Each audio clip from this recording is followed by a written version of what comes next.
3%'lık biz жаңы долбоорду киргиздик. Сиздер билесиңер, асыл тукум мал чарбаны өнүктүрүү боюнча.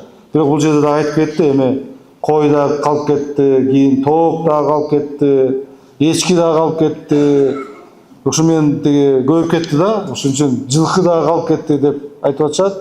Эми сиздерди мен уктум. Эми азыр биринчи бул 3%'lık деген мурда 6%га сүйүнөт элеңер. Азыр эми 3% ушул мал ичинде мал да оң болсун. Анан кийин үйрөнчүлүк чарбалар оң болсун деп ичине 3%'lık берип койдук эле. Эми азыр 6% албайбыз, эми 3% алабыз деп атасыңар да. Эми ал жагынан дагы карап коюш керек. Мен сиздерге мындай маалымат катары айтып коеюн, мен аракет кылып көрөйүн. Эми бул жерде бул да каржы. Эми мага ачык айтканда мен сага мынча акча беребиз деп айткан жерибиз жок. Бирок биз өкмөт менен сүйлөшүп, жакшынакай ушул далилдеп, эмне үчүн бул ушундай арзан кредит керек? Анткени биз малдын пародасын өзгөртүш керекпиз деп ушундай аргумент кылдык.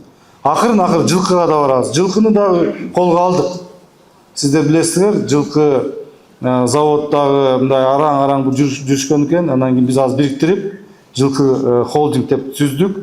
Ал жерде биринчи ошол улуттук оюндарга жылкыны биз колго алып атабыз. Экинчи бул баягы улактарга чыгып атпайбы? Аламан улак.